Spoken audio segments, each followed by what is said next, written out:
Eto na nga. Ako'y magluluto ng aming pananghalian. O, nakikita nyo yung braso ko, ang laki oh. Parang yan yata ang iluluto ko eh. Para kasing yung braso ko ang ang iluluto ko eh, pata. Parang pata team. Yan nga, magluluto ako dyan ng sinigang na buto-buto. Para ngayong pananghalian namin, guys. Kayo, anong ulam ninyo? Masarap ngayon yung humigop ng sabaw kasi medyo tag-init. Ito lang ang gawain ko dito.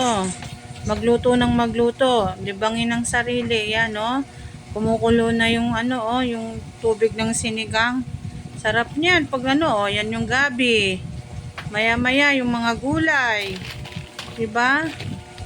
Ganito lang ang gawain natin. Libangin natin ang ating mga sarili. Ayan.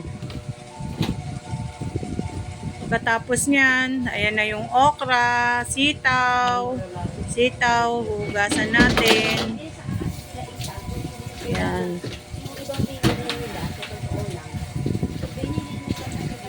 Ganyan ang ginagawa ko araw-araw, magluto. Anak ng weteng yung aking braso, laging nakapaskil dyan sa aking pagbibideo. Ayan na mga guys, oh. Kumukulo na. Naglalapot na ang sabaw ng sinigang.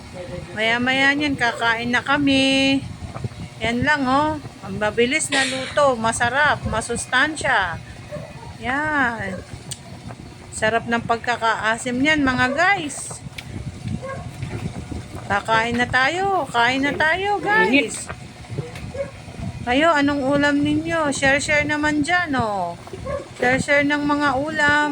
Okay na. Yan na yung kangkong. Nilalagay ko na yung kangkong. Paunti-unti.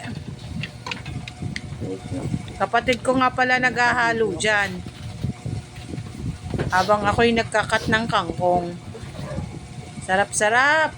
O, ayan na mga beshi. Luto na, oh. Naglalapot na ang sabaw ng sinigang. Sarap yan. Yummy, yummy. At ito naman yung turmeric rice ko. O, mamaya niyan, pagkaluto niyan, kakain na kami ng pananghalian. Sige na, bye-bye, mga beshi!